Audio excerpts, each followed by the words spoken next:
문재인 정권 막바지 각종 현안에 대한 의견을 거침없이 피력하고 있는 박범계 법무부 장관이 최근에는 대장동 의혹 특별검사 도입 가능성까지 적극 시사하고 있습니다.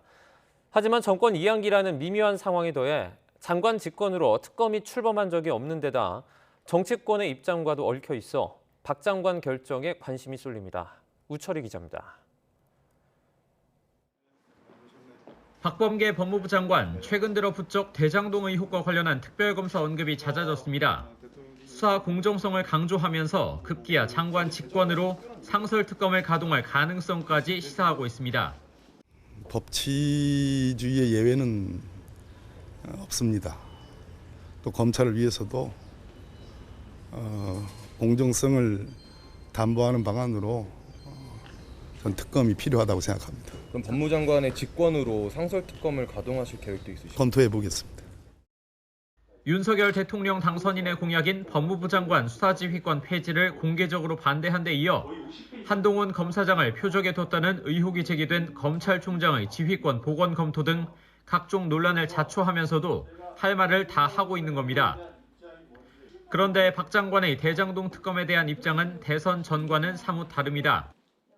과연 이게 합의에 이를 수 있을 것인지 하는 그런 측면이 있고요. 그러면 합의가 설사 이루어진다 하더라도 수사가 그러면 언제 개시되며 하는 그런 문제가 있는데 그때까지 그럼 검찰은 팔짱 끼고 손 놓고 가만히 있겠느냐라는 말. 부산저축은행 불법 대출 부실 수사 의혹 등 윤석열 당선인과 관련한 검찰 수사가 제대로 이루어지지 않을 가능성을 염두에 둔 것으로 풀이됩니다. 박 장관이 언급한 상설특검은 이해관계 충돌이나 공정성 등을 이유로 법무부 장관이 필요하다고 판단하면 개시할 수 있습니다.